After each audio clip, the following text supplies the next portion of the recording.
There is a sound that never leaves a mother. It is not the sound of a gunshot, though that stays too. It is the sound of silence that comes right after.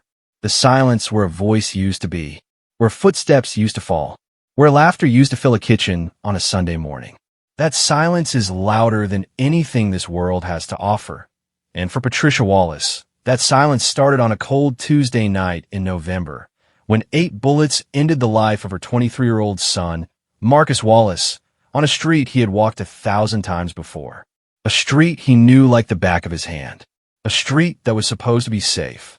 But nothing was safe anymore.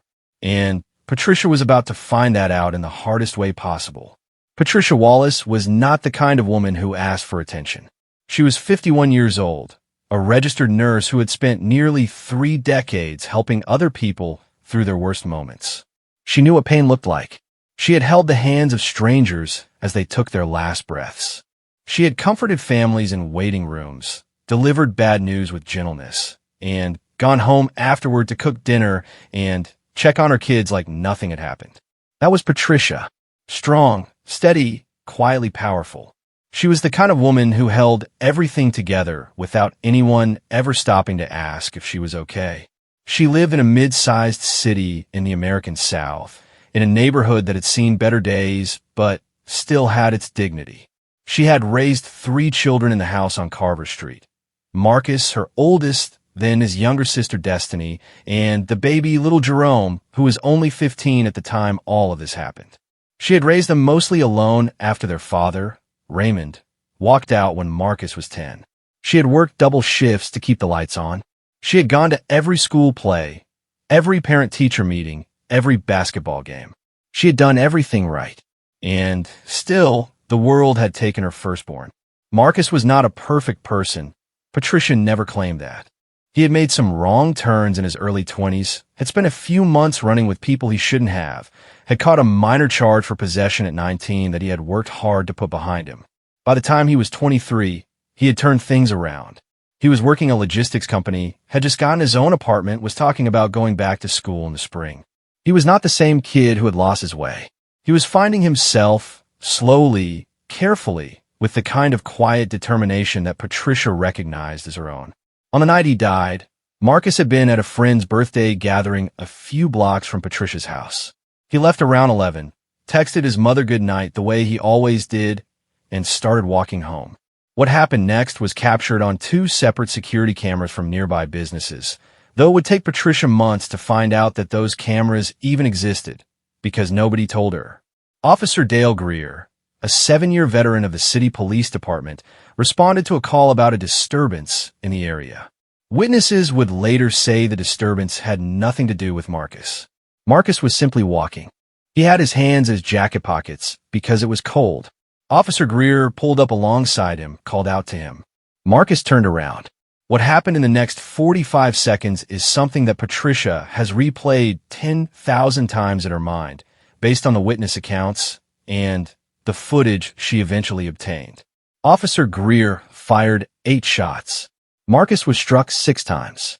He was dead before the ambulance arrived.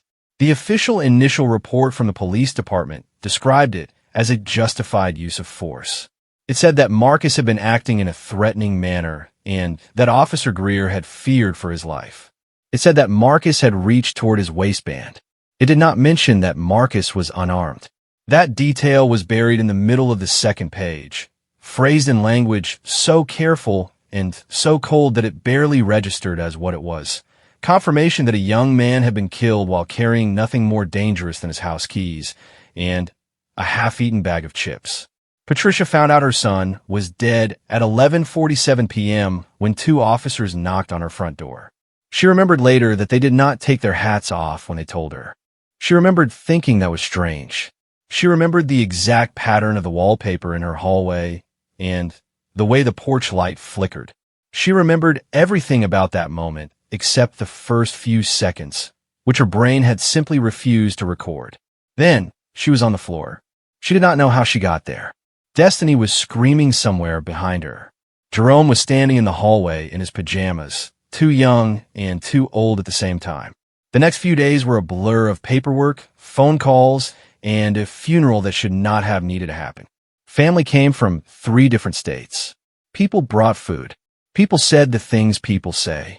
Patricia moved through all of it in a kind of fog, doing what needed to be done, being strong for her other children, holding herself together with nothing but routine and willpower and the numb understanding that she did not have the luxury of falling apart. Not yet, maybe not ever. It was on the 4th day when she finally sat down alone in Marcus's old bedroom and allowed herself to be quiet for the first time that something shifted inside her.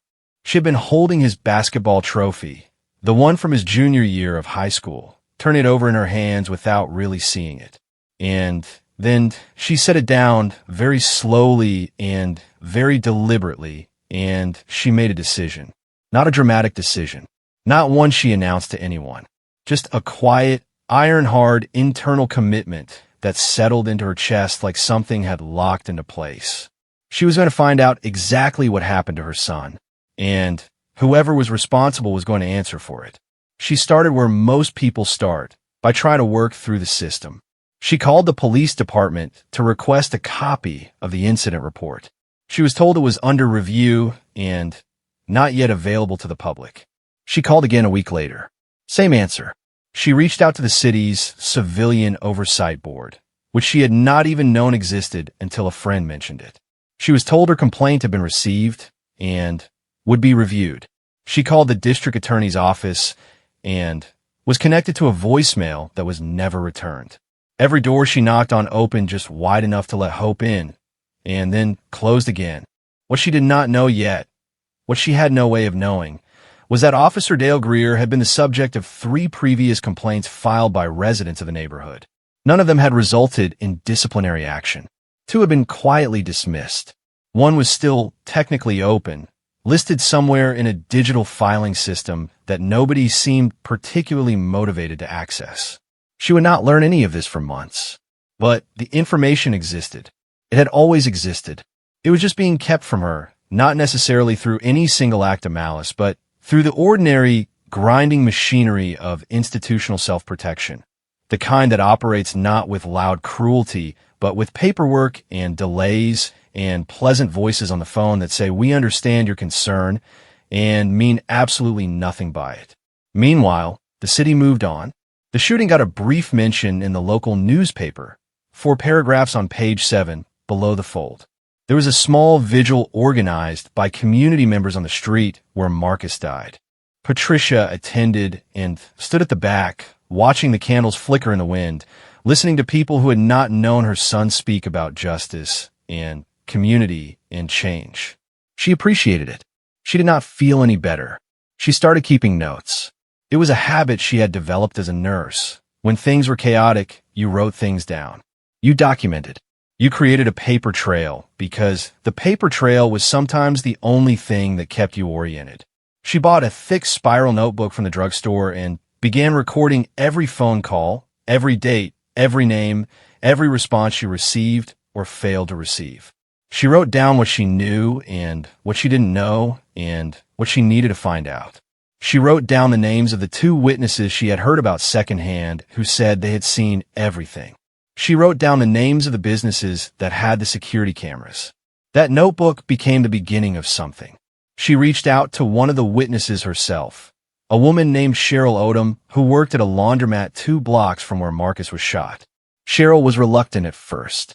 She had already been contacted by police and had given a statement, she said. She didn't want any trouble. Patricia did not pressure her. She just said, "I'm his mother. I just want to know the truth." And something in those words, the plainness of them, the exhausted honesty, made Cheryl open the door a little wider. They met for coffee. Cheryl talked, and what Cheryl described did not match the official report in several important ways. According to Cheryl, Marcus had not been crouching or moving aggressively. He had turned around when Officer Greer called out to him, slowly, with his hands starting to come out of his pockets. He had not reached toward his waistband. He had barely moved before the shooting started. Cheryl said she had been standing in the doorway of a laundromat having a cigarette and had seen the whole thing in the light of the street lamp. She said she had told all of this to the officers who interviewed her, but when she saw the written statement they had prepared for her to sign, several of these details have been softened or omitted. She had signed it anyway because she was scared and she was tired and she did not know what else to do. Patricia wrote everything down. Then she went home and sat at her kitchen table and thought for a long time. She was not a lawyer. She had no experience in any of this.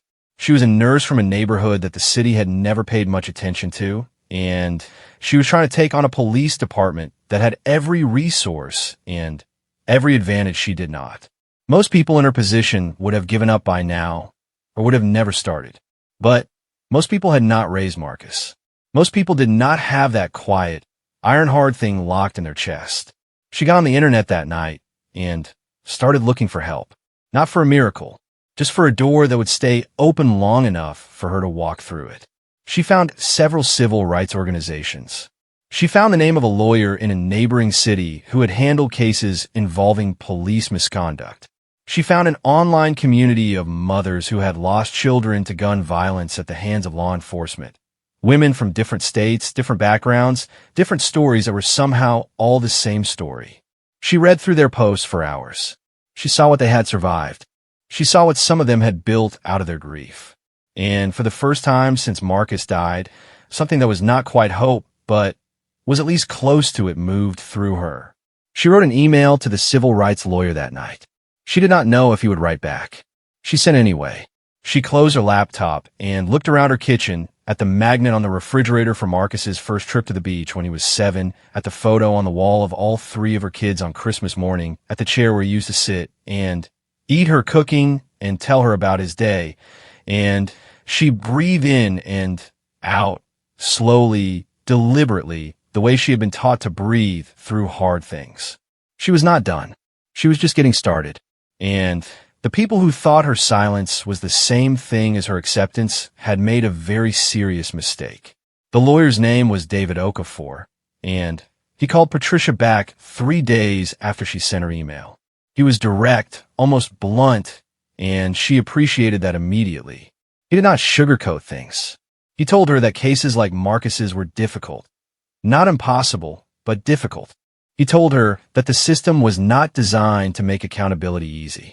He told her that she would need evidence, witnesses, and patience in quantities that most people couldn't maintain. He asked her to send him everything she had. She sent him the notebook, scanned every page, and emailed it to him at midnight, sitting in her kitchen in her nursing scrubs because she had come straight home from a 10-hour shift and had not even changed. She had not slowed down since Marcus died. She was working full shifts at the hospital, managing her younger children's grief, handling the logistics of settling Marcus's affairs, and simultaneously trying to build a case against the police department. She was running on about 4 hours of sleep a night, and more coffee than any doctor would recommend. She did not talk about this to anyone because she did not have time. David called her again 2 days later. He had gone through everything. He said there were several things that stood out to him. The inconsistencies between Cheryl Odom's original account and the written statement she had signed, the fact that no weapon had been recovered at the scene, and the detail about the security cameras that had apparently not been mentioned in the official report. He said he wanted to take the case. He was honest with her about his fee structure and honest about the fact that even with everything going her way, there were no guarantees. She told him she understood. She signed the representation agreement and mailed it back the same afternoon. Then the real work began. David filed a formal public records request for all documentation related to the incident. The full incident report, the officer's body camera footage, the dispatch records, and any internal communications related to the case. The department had 30 days to respond under state law. On the 29th day, they responded with a partial release. Most of the requested documents were withheld under an exemption for ongoing investigations. The body camera footage was listed as unavailable. No explanation was given for why. Patricia read the letter and felt the familiar tightening in her chest, that combination of fury and exhaustion that had become her baseline emotional state. But she had been preparing for this. She had been reading. She had been talking to the women in that online community, many of whom had been through exactly this kind of obstruction. She knew that delays and partial responses and vague exemptions were not accidents. They were strategy. The goal was to make people give up. The goal was to wait out the grief until it turned into resignation. Patricia was not going to resign. While David pursued the legal channels, Patricia began doing something else. She started showing up. She went to a city council meeting for the first time in her life, sat in the back row with Destiny beside her, listening to council members discuss budget allocations and zoning ordinances and various items that had nothing to do with her son. When the public comment period opened, she walked to the microphone. Her hands were shaking. She had written notes on a folded piece of paper, but she did not look at them. She just looked at the council members and said her son's name, said what had happened to him, said the number 8, the number of shots, out loud, and let it sit in the air of that chamber. She spoke for 2 minutes. The council members thanked her for her comment. Nothing happened immediately, but 2 local journalists were in the room, and one of them, a young woman named Renee Alvarez, who covered City Hall for the local paper, came up to Patricia afterward and gave her a card. Renee was 26 years old and had been covering municipal affairs for 2 years.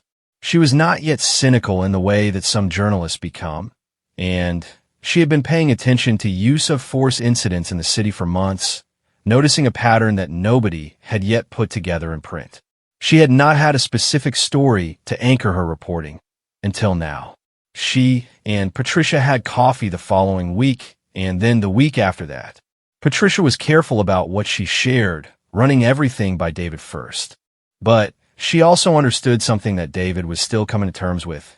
Legal cases moved slowly, but public attention moved fast, and sometimes you needed both moving at the same time. The first story Renee published was relatively short. It appeared online and, in the print edition, focused primarily on Patricia's attempt to access public records and the department's partial response. It included a photograph of Patricia standing outside the police department building on the day she had hand-delivered David's initial letter.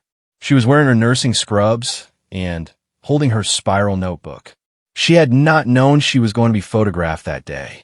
The image had a quiet, unposed power to it. A middle-aged woman in her work clothes, standing on the steps of a building that was supposed to serve her, looking directly into the camera with an expression that was not angry and not sad, but absolutely, completely serious. That photograph got shared. Not viral, not nationally, but within the city, within the state, within certain communities and advocacy networks that were always watching for exactly this kind of story. Patricia started getting emails. Other families reaching out. Organizers asking if she wanted to speak. A state representative's office leaving a message asking if she would be willing to meet.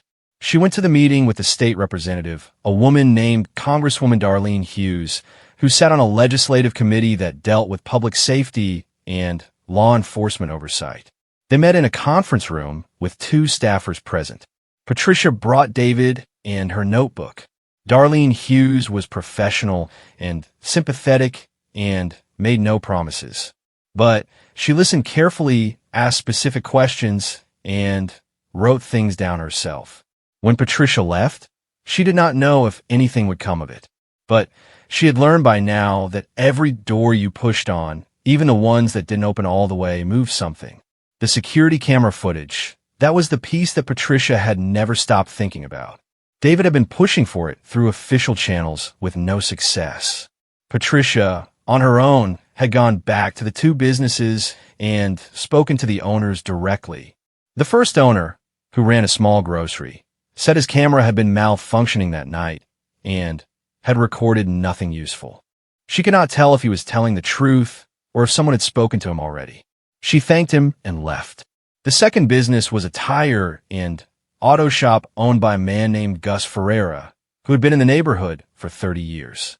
Gus was 62, old enough to remember when things were different, stubborn enough to still care about what was right. He had footage. He had not come forward because nobody had specifically asked him. The police investigators who canvassed the area after the shooting had not visited his shop, which was 50 yards from the scene and set back from the street at an angle that wasn't immediately obvious. His camera, mounted above the shop's entrance, had a wide-angle lens that captured a significant portion of the street. Gus had watched the footage himself. He had known right away that it was important. He had saved it to a hard drive and put it in his desk drawer and had been sitting with the knowledge of it for 2 months, not knowing what to do, not entirely trusting the police department with it, afraid of what might happen to his business if he got involved. When Patricia walked through his shop door and introduced herself, something in his expression shifted in a way that told her before he said a single word that he knew something. They talked for a long time. Patricia did not push. She just talked to him the way she talked to patients at the hospital, without rushing, without agenda, with the simple intention of making another person feel seen. By the end of the conversation, Gus had agreed to share the footage with David Okafor. He said he didn't want his name in the paper. He said he just wanted to do the right thing. He said he was sorry about her son. She drove home that evening with the feeling that something had broken open. David reviewed the footage within 24 hours of receiving it. He called Patricia that same night, and his voice was different, more careful, more precise. He told her the footage was significant. He said he could not describe it in detail over the phone and asked her to come to his office the next morning. She did not sleep that night. She lay in her bed and stared at the ceiling and thought about Marcus as a little boy, about the specific weight of him when she used to carry him, about a trip they had taken once to a state fair when he was 6, and he had been afraid of the Ferris wheel, and she had held his hand the whole way around until he wasn't afraid anymore. In David's office the next morning, she watched the footage on a laptop. It lasted 41 seconds from the moment Officer Greer's cruiser pulled to the curb to the moment Marcus fell. The video was grainy but clear enough. Clear enough to see that Marcus had turned around slowly. Clear enough to see his hands. Clear enough to count, if he paused at the right moment, the distance between the two men when the first shot was fired. She watched it twice. Then she sat back in her chair and was quiet for a long time. David said, carefully, that the footage appeared to be inconsistent with the official report in several material ways. He said this could be significant in both a potential civil lawsuit and, depending on how the district attorney's office responded, in any potential criminal referral. He said they needed to be strategic about how and when this information became public, and that timing was everything. He also said, and she appreciated his honesty, that even this footage was not a guarantee of any particular outcome. Juries were unpredictable. Prosecutors were selective. The defense would hire experts to offer alternative interpretations. This was not over, not by a long shot. But they had something now, something real. Patricia nodded. She asked one question. Does this show what happened to my son? David looked at her and said yes. She thanked him and drove to work. She had a 12-hour shift starting in an hour. She changed into her scrubs, clipped her badge to her pocket, washed her hands at the sink in the staff locker room, and looked at herself briefly in the mirror. She looked tired. She looked older than she had a year ago. She looked, she thought, like someone who had been carrying something very heavy for a very long time and had not yet found anywhere safe to put down. But she also looked, she thought, like someone who was still standing. She went out onto the floor and started her shift. A patient in room 4 needed his medication adjusted. A family in the waiting area needed to be updated on their mother's condition. A new admission was coming up from the ER. The ordinary, vital work of keeping people alive continued around her, and she moved through it, professional and focused, saving in some small way the lives of people who did not know her name or her story or the thing she was quietly carrying inside her. Outside, in the world she was slowly and methodically reshaping, things were beginning to move. Renee Alvarez was working on a longer piece. The state representative's office had made a second inquiry to the police department. A civil rights organization 2 states over had reached out to David about joining the case as co-counsel.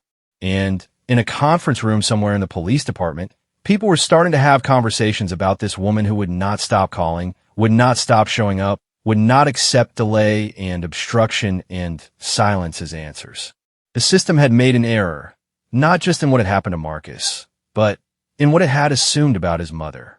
It had assumed that she would eventually exhaust herself. That grief would become quieter over time. That a 51-year-old nurse from Carver Street would reach the limits of her capacity and pull back from a fight she had never been trained for and had never asked to be part of. It did not know Patricia Wallace. It was about to find out exactly who she was. The second Renee Alvarez article ran on a Sunday morning, and by that evening it had traveled far beyond the boundaries of the city. It was not the kind of story that lit up social media in a frantic, heated wave. It moved more quietly than that, shared steadily and deliberately by people who read it all the way through, who sat with it, who sent it to someone else with a note that said, "You need to read this." It included excerpts from Cheryl Odom's original account, details about the 3 previous complaints against Officer Greer, and carefully worded, without revealing specifics that could compromise the legal case, a reference to video evidence that appeared to contradict the department's official version of events. The police department released a statement within 48 hours calling the article irresponsible and one-sided, and affirming their confidence in Officer Greer's conduct. The police union released its own statement calling for the city to stand behind its officers. These responses were expected. Patricia had been warned they were coming. She read them and added them to her notebook under a tab she had labeled opposition. What she had not entirely anticipated was the volume of support that followed. She received over 300 emails in the first week after the article ran. Some were from strangers who simply wanted to say they were sorry about Marcus and that they were watching. Some were from journalists at larger outlets, a state magazine, a national podcast, 2 television news programs, requesting interviews. Some were from other families. A woman in Ohio who had lost her son 3 years earlier and had been fighting ever since. A family in Texas whose case had recently been dismissed at trial and who were preparing an appeal.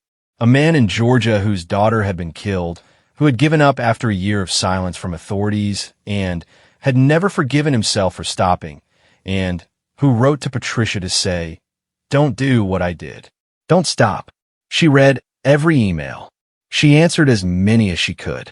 She had started, without fully intending, to building a network, not a formal organization, not yet, but a web of connections made of shared grief and shared purpose and the specific kind of knowledge that only comes from having survived something the rest of the world would rather look away from. David filed the civil lawsuit in early spring, nearly 5 months after Marcus's death. It named Officer Dale Greer and the city police department as defendants. The complaint cited excessive force, failure of the department to properly train and supervise officers, and a pattern of misconduct evidenced in part by the previous complaints against Greer that had resulted in no disciplinary action.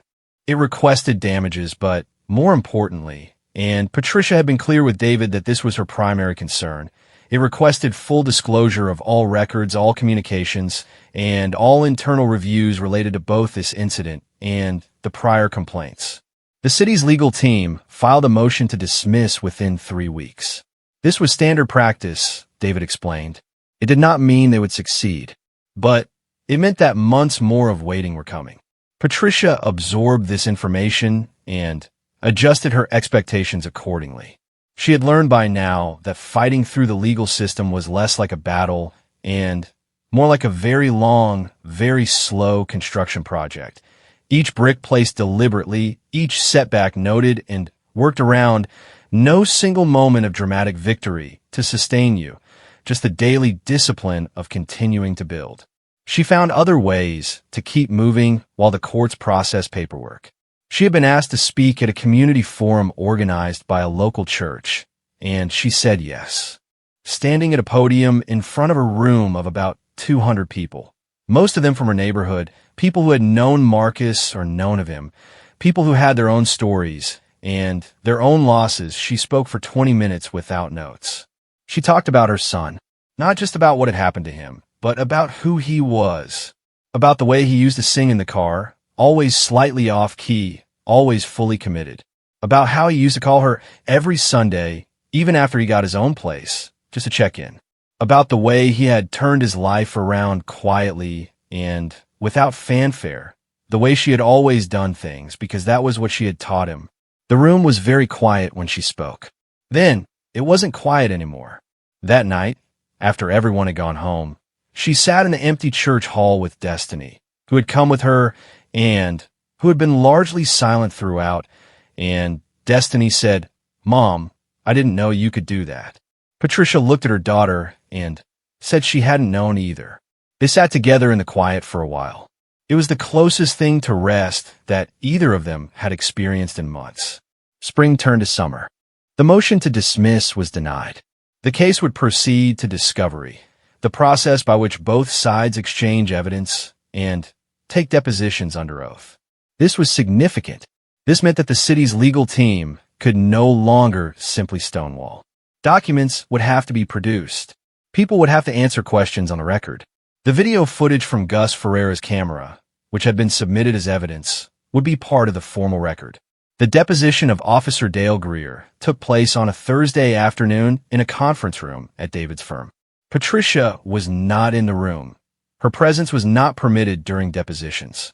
She sat in the waiting area of the office for 4 hours, reading a novel she did not absorb a single word of, periodically checking her phone, watching people move past the glass doors of the office building. When David came out at the end of the session, he walked directly to her and sat down across from her and said carefully he had to answer some very uncomfortable questions today. She nodded and asked what came next. David said there would be more depositions, more document review, more motions. He said the city's lawyers had signaled that they might be open to discussing a settlement, but that settlement talks were not yet formal and that nothing should be read into that. He said to keep going. She kept going. That fall, exactly 11 months after Marcus died, something happened that Patricia had not allowed herself to expect. The district attorney's office, the same office that had never returned her initial call, announced that it was opening an independent review of the case. It did not say it was opening a criminal investigation. It did not promise charges. But it was something. It was movement from a direction she had nearly stopped watching. David told her this was at least partly a result of public pressure, partly a result of the lawsuit and the documentary record it was creating, and partly a result of the fact that the video footage had now been referenced enough in public reporting that the DA's office could not credibly claim ignorance of its existence. None of these things had happened by accident. Each one had been built by Patricia, piece by piece, through an accumulation of effort that looked from the outside like stubbornness, but felt from the inside like the only possible response to an unbearable situation. Renee Alvarez ran a third story about the case, this one significantly longer and more widely distributed. It was picked up by a national outlet and ran with a different photograph, one taken at the church forum, Patricia at the podium, looking out at the audience with that same expression she had worn outside the police station almost a year ago. Serious, present, unflinching. More families reached out. More journalists. A documentary filmmaker. 2 civil rights law clinics at universities that offered to support the case pro bono. Patricia began with careful thought and the help of some of the women from her online community to formalize what had been an informal network. She registered a nonprofit organization called the Marcus Wallace Foundation, dedicated to supporting families navigating the aftermath of police violence and to advocating for reform of use of force policies at the state and local level.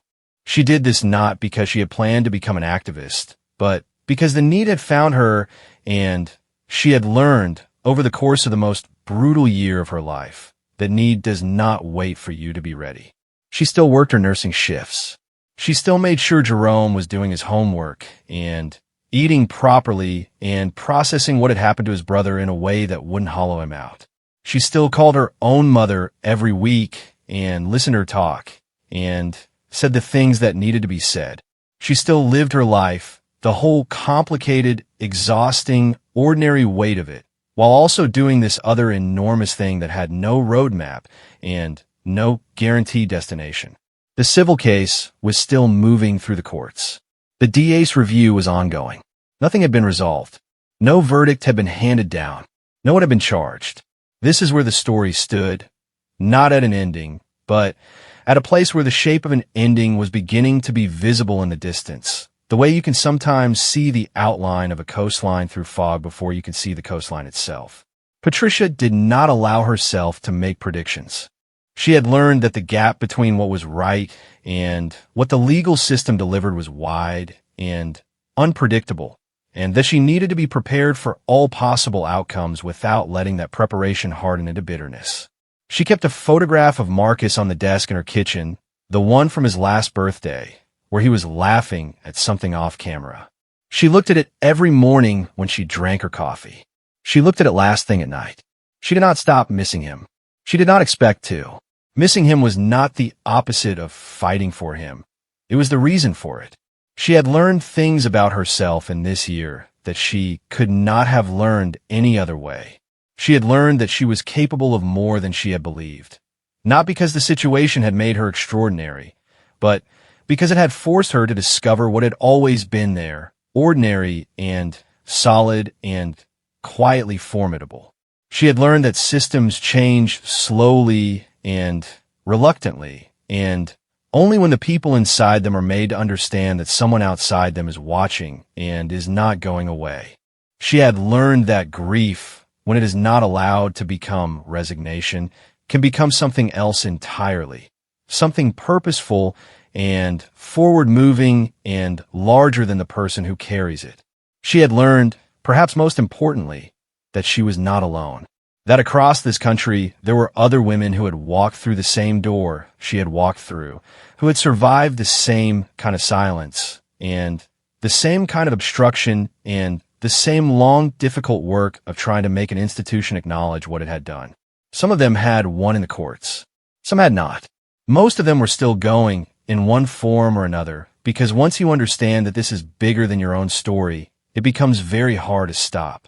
At a community meeting one evening in late autumn, a young woman came up to Patricia afterward. She was maybe 20, 21, wearing a jacket with a hood pulled back, and she looked at Patricia with an expression that was equal parts grief and determination, and she said, "My brother was killed last year.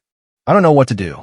Patricia looked at her for a moment and then did something she had not done very often in the past year in front of other people.